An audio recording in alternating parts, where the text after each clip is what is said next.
the witty fool and foolish wit, Dylan Hicks.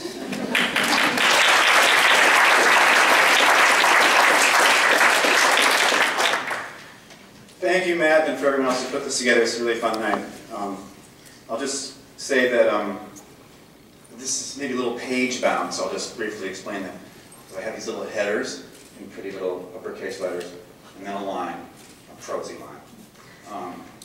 So you might want to think of that ingenious arrangement while I'm reading. This is called S'more Trees. Candy.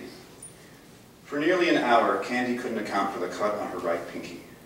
Then she remembered. Paper. Late that night, Jason decided to do his paintings on pages torn from the Albany phone directory. Franz Klein.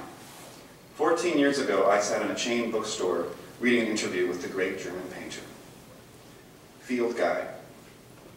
As a girl, Candy wrote pattern poetry in the shapes of trees. Best was elm, its shape more oaky. Action. Probably Jason should have blasted right in on tearing and painting, skipping all announcements. Wilkes-Barre. Klein's English was strikingly idiomatic. It took me several pages to realize he was an American. Declaration. Candy once, with no command of tongue, gave Jason a much-folded tree poem and speeded away. Ecclesiastes.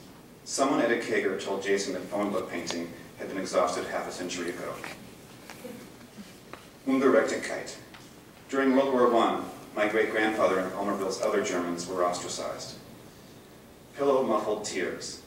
Jason's excuse was neither callous nor convincing. His real reason was that Candy wasn't pretty. Jason's next idea.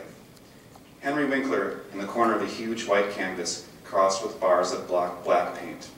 Franz Klein. Crowds. They were refused service in cafes, kicked out of fraternal organizations, and in one case, beaten. Blight. As a municipal volunteer, Candy documented the locations of 3,000 jeopardized ashes. Kicking the leaves. On a lush campus in the Northwest, Jason, drunk, wished you could still write poems about trees. Wrinkle.